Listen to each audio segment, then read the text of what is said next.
আসসালামু আলাইকুম। এখন তালের মৌসুম। বাজারে প্রচুর পরিমাণে তাল পাওয়া যাচ্ছে।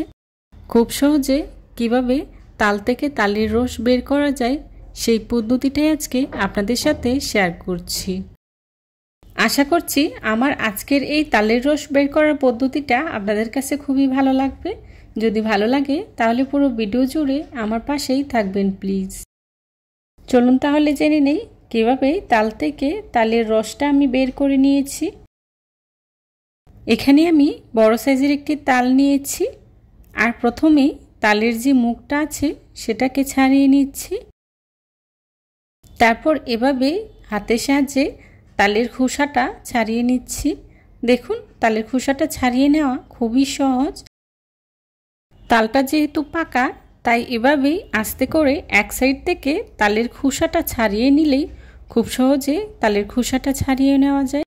তো এভাবে করেই পুরোটা তালের খোসা ছাড়িয়ে নিয়েছি। এবার তালের মাঝ বরাবর হাত দিয়েই এভাবেই তালটাকে আমি ছাড়িয়ে নিচ্ছি।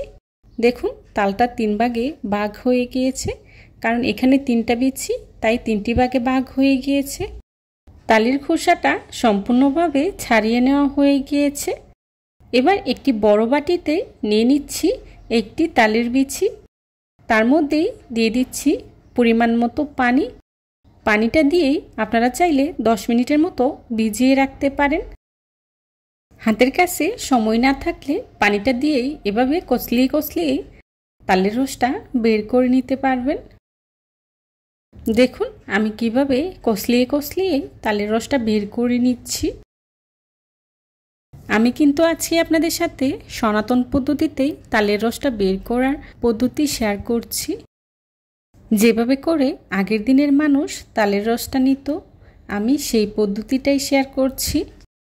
তবে যে যাই বলুন না কেন আমার কাছে মনে হয় এই পদ্ধতিতে তালের রস নেওয়া সবচেয়ে বেশি সহজ।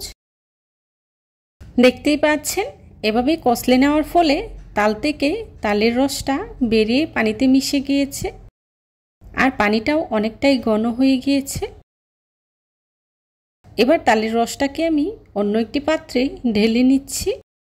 আবারও কিছুটা পরিমাণে পানি দিয়ে তালের বিচিটাকে আমি কচলে কচলে পুরোটা তালের রস বের করে নিচ্ছি।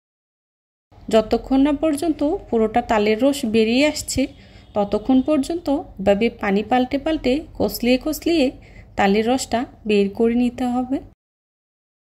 দেখুন আমার পুরোটা তালের রস বের করে নেওয়া হয়ে গিয়েছে আর তালের বিচিটাও একদম সাদা হয়ে গিয়েছে।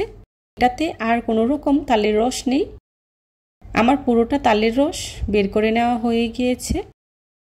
এবার তালের রসটাকে আমি একটি ছাঁকনির সাহায্যে ছেঁকে নিচ্ছি, যাতে করে তালের রসে কোনো রকম খোসা না থাকে। দেখুন আমি কিভাবে তালের রসটাকে ছেঁকে নিচ্ছি। এরকম ছাঁকনি কম বেশি আমাদের সবার বাসায় থাকে। আপনারা চাইলে এভাবেই তালের রসটাকে ছেঁকে নিতে পারেন। আবার চাইলে পাতলা সুতি কাপড় দিয়েও ছেঁকে নিতে পারেন। আমি তালের রসটাকে খুব ভালো করে ছেঁকে নিয়েছি আর এভাবে করে ছেঁকে নিলে আমরা একটি ফ্রেশ রস পাবো। দেখুন তালের রস থেকে কতগুলো আঁশ বের হয়েছে আর এই জন্যেই তালের রসগুলোকে ছেঁকে নিতে হবে, যাতে করে এই আঁশগুলো বের করে ফেলে দেওয়া যায়। এবার এখানে আমি নিয়ে নিচ্ছি পাতলা একটি পরিষ্কার সুতির কাপড়। এর উপরেই দিয়ে দিচ্ছি তালের রসটা। তালের রসটা দেওয়া হয়ে গেলে এভাবে করে আমি তালের রসটাকে 4 থেকে 5 ঘন্টার মতো ঝুলিয়ে রাখব। আপনারা চাইলে একটি ছাঁকনির উপরেও রেখে দিতে পারেন, তবে আমি কিচেনে এভাবে 4 থেকে 5 ঘন্টার জন্য ঝুলিয়ে রেখেছিলাম। 4-5 ঘন্টা ঝুলিয়ে রাখার পর দেখুন সবগুলো পানি বেরিয়ে এসেছে। তালের রস থেকে পুরোটা পানি বেরিয়ে তালের রসটা একদমই ঘন হয়ে গিয়েছে। দেখুন পানিটা কি পরিমাণে পাতলা। এবার তালের রসটা দেখাচ্ছি। দেখুন তালের রসটা কি পরিমাণে ঘন হয়ে গিয়েছে আর তালের রস থেকে পুরোটা পানি বেরিয়ে গিয়েছে। দেখতেই পাচ্ছেন তালের রসটা কি পরিমাণে ঘন হয়ে গিয়েছে। এখন এই তালের রসটাকে আপনারা চাইলে একটি এয়ারটাইট বক্সে রেখে ডিপ ফ্রিজে সারা বছর সংরক্ষণ করে খেতে পারবেন। আমার আজকের এই ভিডিওটি যদি আপনাদের কাছে ভালো লেগে থাকে তাহলে অবশ্যই লাইক কমেন্ট শেয়ার করতে ভুলবেন না। আমার পরবর্তী ভিডিও দেখার আমন্ত্রণ জানিয়ে আজকের মতো এখানেই বিদায় নিচ্ছি। সবাই ভালো থাকবেন, সুস্থ থাকবেন। আল্লাহ হাফেজ। আসসালামু আলাইকুম।